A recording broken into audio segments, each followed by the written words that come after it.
Bismillahirrahmanirrahim. Assalamu alaikum wa rahmatullahi wa barakatuhu. And you will say loud, wa alaikum salam wa rahmatullahi wa barakatuhu. That is a greeting that is used by 1.7 billion Muslims around the world. Try to imagine the magnitude of that figure, 1.7 billion. And for those people who don't know what that means, it means peace be upon you. And when someone replies, they're saying peace be upon you too. Islam is a religion of peace. Muslims, Christians, and Jews have coexisted in Palestine for centuries. The word Muslim means to submit to the will of God. The will of God, one of the wills of God is that you stand up for justice. You stand up against oppression. You stand up to tyranny. And if you are able to, when you witness oppression, when you witness tyranny, if you are able to physically stop that oppression from taking place, you ought to get up and physically stop that oppression from taking place. If you're not physically able to stop that oppression, then you should be able to speak out. And we should all be able to speak out. The only people who aren't able to speak out, I would imagine, are people who are extremely old and frail or have a disability. If you're not able to speak out, then at least have a strong resentment in your heart for that oppression.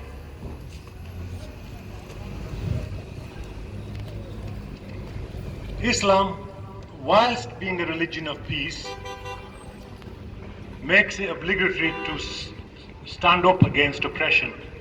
But even when we're standing up against oppression in battle, Islam has set minimum standards, rules by which we must act during combat. There must be no harming of elderly people, young people, ill people. You must not harm trees, must not harm animals. You must not harm places of worship.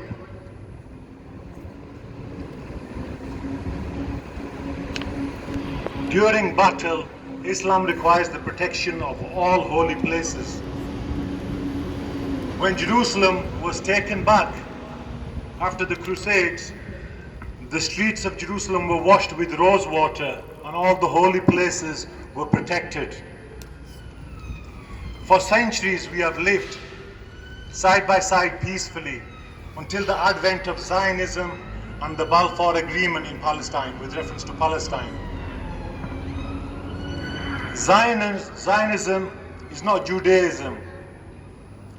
Zionism is a political ideology whereby those who go by that ideology believe that they're entitled to land and to hold that land at all cost, regardless of who is suffering.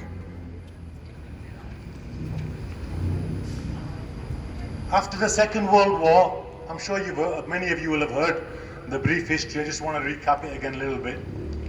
After the Second World War, the British government decided that it was okay for people who had been dispersed in Germany to settle in Palestine.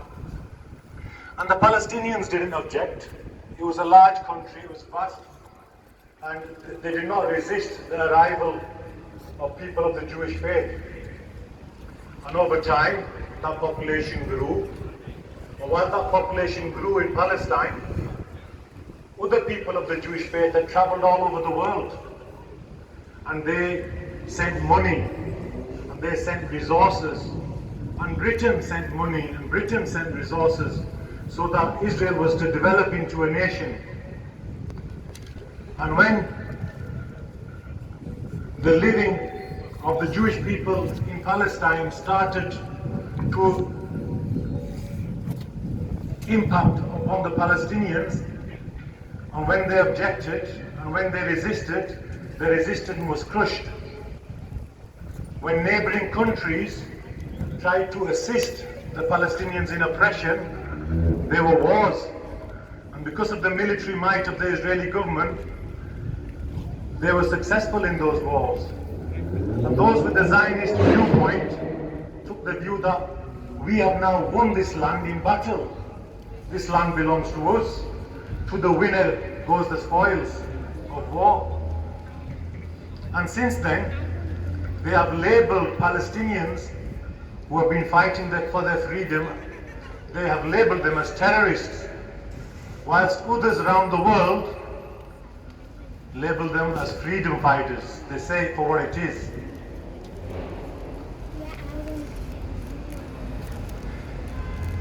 Unfortunately, it's a case of whoever shouts the loudest is heard and believed. And the Zionist lobby, with their control and impact of almost all the media, have been shouting the loudest. And the cries of the Palestinian people have gone unheard and not responded to. We as Muslims support the Palestinian physical resistance to oppression and occupation. They are fighting for their freedom, and it's their duty to do so. I'm a solicitor by profession. We have to, as British citizens, we have to live according to the law of the land. And as British nationals, we cannot take arms and go and fight for freedom. We have to fight through legal means. We can come out and protest against the oppression, we can speak out, we can lobby our councillors, we can lobby our MPs and the government not to support the oppressors. We can lobby the media. You won't believe when I tell you this. If you was to Google right now the definition of terrorist clothing, an image of a scarf such as this will appear on Google. How a scarf such as this can be indicative of clothing worn by terrorists is beyond me. My father used to wear this scarf, I wear this scarf, and so many Arabs in the Middle East wear scarves to protect themselves from the sun. I'm almost certain that those who control the search engines on Google, if they were in a hot Arab country and they were seeking to protect themselves from the sun, the most effective way to do it is not by wearing a cap, it's by wearing a scarf. It'll cover your head, your neck, your shoulders. So Google really needs to check itself with reference to that. And even further, if you was to Google, and some of you can do it now, what is the most scariest word in the world? You might be shocked to find that it's Allahu Akbar. Allahu Akbar, meaning God is great, is the most scariest word in the world. How has Google arrived to that conclusion, when that is probably one of the most repeated words in the world? We pray 5 times a day. It's in our recitation, and it's correct. Who would doubt that God is the greatest? So why object or label it as the most scariest word in the world is beyond me. And I think we should all approach Google and those that are responsible for the search engine being the way it is and object to this. Because if we don't, people will start looking at us wearing these scarves and assuming we're terrorists. And there could be so much further from the truth. Like I said at the beginning, Islam is a religion of peace.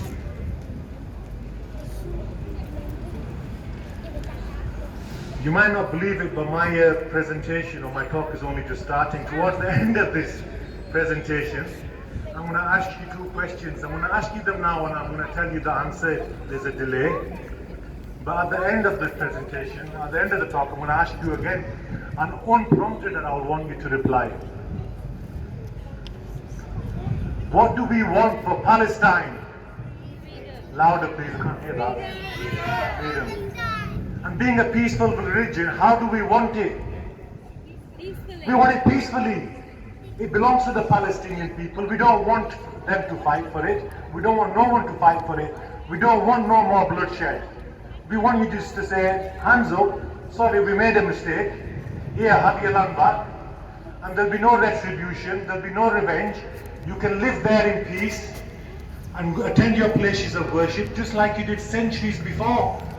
There's nothing to fear. The Muslims are not looking for revenge or retribution. They're simply looking to give back, to be given back what is rightfully theirs and have the right to live in peace.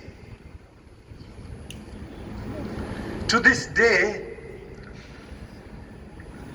the holiest church in Jerusalem, the keys to the holiest church in Jerusalem were entrusted centuries ago with the Muslim family. And to this day, that Muslim family safeguard that key and safeguard that church. So Muslims and Christians, there's no animosity between Muslims and Christians. How these people are convincing people that Muslims have something against Christians is beyond me. Christians, Muslims and Jews, it has been described, are like rays of light from the same lamp. Islam, Christianity and Judaism and all of the religions can live together peacefully side by side. There's no compulsion in religion. No one can enforce any religion on anybody else.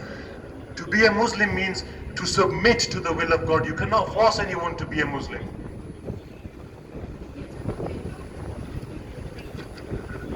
Like I said before, Zionism is a political and economic ideology. It's got nothing to do with faith and religion. Do not let them make you think that this is a battle of religions. It's not. This is some people trying to grab land, keep land for their own financial, political and geographical gain. Religion has been used as an scapegoat to blame, to cover up their greed and grabbing of land. So the current situation in Palestine, if you was to ask somebody, oh, what do you think about the current situation in Palestine? And people, because it's been ongoing for so long, will say, oh, it's so complicated. I think I don't understand it, you know. I don't want to dare say give an opinion because, oh, I might be wrong. It's very complicated what's going on in Palestine. No, it's not. There's nothing complicated about what's happening in Palestine. And there's 3 or 4 different opinions. Obviously, firstly, there's the opinion of the Palestinian people. This is our land. We've lived here for centuries. Please give it back. We're entitled to it. And if you don't give it, we're going to carry on fighting for it. Then there's the opposing view of the Zionists. This isn't your land. We've won this land in a war, in numerous wars. And since we're the victors, we can keep it. And you need to come to terms with it. Then there's some Orthodox Jewish people who would side with the Muslims and say, you know what, our scriptures tell us that we're never destined to have a land of our own. You're right, this is your land. Yeah, we should give it back to you. But let us live here with you as we have places of worship here, to which there'd be no objection. And the fourth opinion, the fourth position, is that of the world. People who are neither Palestinian or neither Zionist. And the United Nations, for example, there's 193 countries that are part of the United Nations. And United Nations look at disputes and issues in the world, and they sit together in a big room and they discuss it and they decide what they think should happen. So imagine you've got Israel, Palestine, 2 countries having a disagreement, and there's 193 nations sit together in a big, Congress room, yeah, and they decide what ought to happen. And over the last 40, 50, 4 or 5 decades, they have on numerous occasions passed hundreds of resolutions which say that Israel needs to stop the bombing. Israel needs to stop the illegal settlements. Israel needs to give back land. And over 65 times the Israeli government has completely ignored these resolutions, not cared, and thought, no, we're going to carry on doing what we're doing. We've got a right to defend ourselves. These are terrorists, they're not freedom fighters. So what would you do?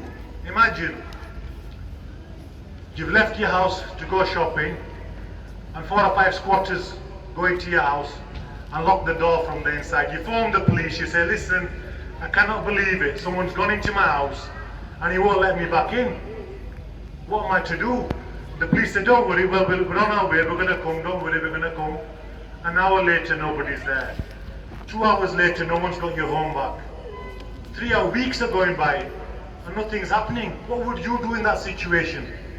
If those squatters are disrespecting your wife, abusing your children, and enjoying themselves in your house, would you sit there patiently, or would you get up and want to get into that property and get your house back?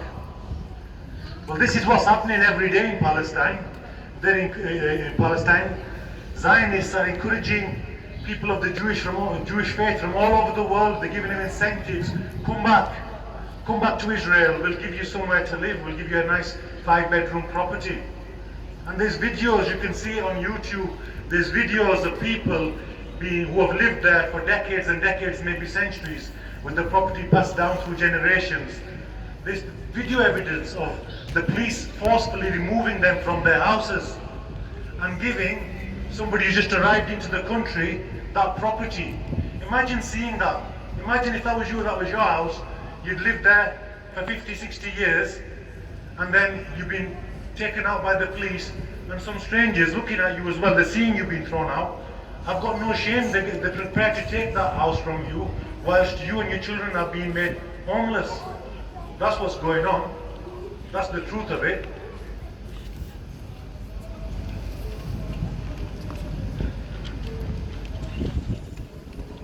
Like I said, Allah Pak has given us brains, He's given us hands, He's given a mouth, right, to do what's right.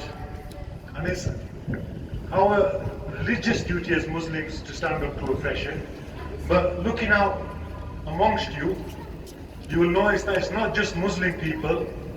There's peoples of all faiths that stand up to injustice. And there's people of all faiths that want to fight oppression. So, the least we can do is speak out, protest, and perhaps even more. We cannot control what the United Nations does. We cannot control what other Muslim countries do. And it doesn't serve any purpose criticizing certain nations. They might act when the time is right for them to act. So we don't need to burn any bridges with anybody. If they're Muslim countries, then they're one step closer to what non-Muslims would be in this situation. So never put anyone offside. We should stay united, regardless of what somebody is doing and not doing, and not fight amongst ourselves. And going back to what happens now, every Ramadan, or whenever there's bombing of Palestine, we all get passionate, and I've done this before. We get passionate, we come out and protest, we share on social media, we speak to people, and we really raise our voice for Palestine. And then when the bombing, and we boycott products from that country, and we get the app, we get all excited, and we go into the market, and it's not easy to do, is it, using the app, especially when you're in a hurry and you're trying to do the shopping, yeah. So, but when you're passionate, you do it. But 1 month goes by, 2 months goes by, and the bombing stopped, and it's like it's at the back of our head now, and you think, oh, I'm in a hurry, I'm going to go, so things stop. We stop doing things, we stop protesting, we stop sharing information. And each time there is a bombing, each time there is action in Palestine, they're doing what they've always done, which is grab a little bit more of land, and then say, sorry, they will stop now. And then the world stops protesting. Then a few months later, maybe a year later, when it's at the back of everybody's minds, and there might be some other event going on in the world and the world is distracted, there'll be another military attack, saying in the name of self-defense, taking a little bit more land. So slowly over the decades, Palestine has been taken step by step, so that now they've removed it from the world map. The only thing that remains is Gaza. They don't refer to it as Palestine anymore, they refer to it as Gaza. They say Gaza is the world's largest open-air prison in the world. It's the most densely populated area in the world. They say over 70% of the people in Palestine are under the age of 18, so imagine they're not fully adults yet. And they're cramped into that little space. And they've got nowhere to go, and they've been bombed, and they've been attacked, and they've been pushed in like chickens in a pen. Whilst their oppressors continue to do what they're doing, taking land, building settlements.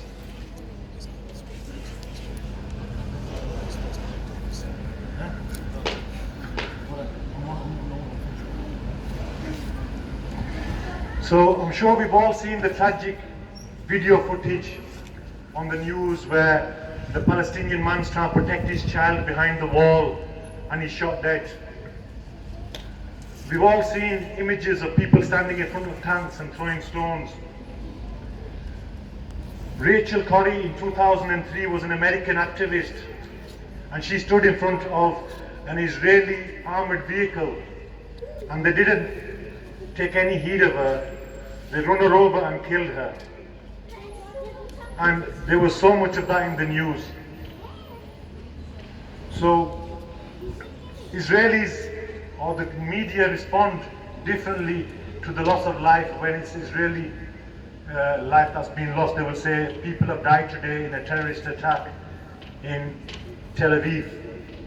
Whereas if Palestinian people die, he will say that in a precise military operation, 3 lives were lost. Not killed, but they were lost. It's unfortunate. So we've seen a lot in the news about how all lives matter. But it appears that in reality all lives don't matter equally. British, European, American lives seem to matter more, the way they report on the news. And I was wondering, what is it that we can do as Muslim, British Muslims, European Muslims, and American Muslims? I was thinking, let's continue to share on social media. Let's continue to lobby our MPs and councillors and the media outlets. Let's continue to do that, but let's do something more. Let's have a peaceful journey to Aqsa. Let's go there. Sorry, bro, you're both wearing the same t-shirt. Let's go there and stand shoulder to shoulder with Muslims who are struggling. Imagine the encouragement they would get seeing people arrive That's definitely not my fault. and stand side by side with them. In fact, I want you to just turn around and look at each other now. People are here, right, who have made the effort to come from different towns, okay? Isn't it comforting to know that you're not the only ones here, other people have made the effort? Palestine! Thank you. We'll be free. So imagine how you will feel, imagine how the Palestinians will feel if you're there in numbers and you can see your friends who are here with you today, there with you in Palestine, and people all over the world are traveling there. Imagine if just 15% of the 15% of those that go every year Hajj and Umrah, imagine if they went to Palestine. Imagine how that would help the Palestinian people. You will need somewhere to sleep, you will need transport, you will need food. Yeah, you will be bringing financial support and assistance to the Palestinian people. All they ask for is for you to pray for them. And all they ask for is for you to try and visit them. Also imagine if there were vast numbers of American, British and European people in Palestine, the Israeli forces would be a lot more precise and a lot more careful about their military action. They wouldn't carpet bomb when they know there's hundreds and thousands of tourists there. we would be a protection. We would stand with the Palestinian people as a deterrent, as a shield. If they can continue to fight for their freedom for so long, then I'm sure we can make more of an effort than we're making. If you remember, when Muslim armies returned to Mecca, and they returned to Mecca in peace, in the film, the message, Abu Sufyan said, he's not kicking in the doors in returning to Palestine. He's opening the doors, he's knocking down the doors of people's hearts. This is going to be a permanent victory. And that's what we can do. 1.7 billion Muslims in the world. We can win this peacefully. So I'm going to ask the question again, and I really, really want you to be able to hear this and the world to hear this. What do we want for Palestine? And how do we want it? No. One more time. They may say the film was bad or the camera was broke. Let's say it again. What do we want for the people of Palestine? Freedom! And how do we want it? Peacefully! Thank you very much.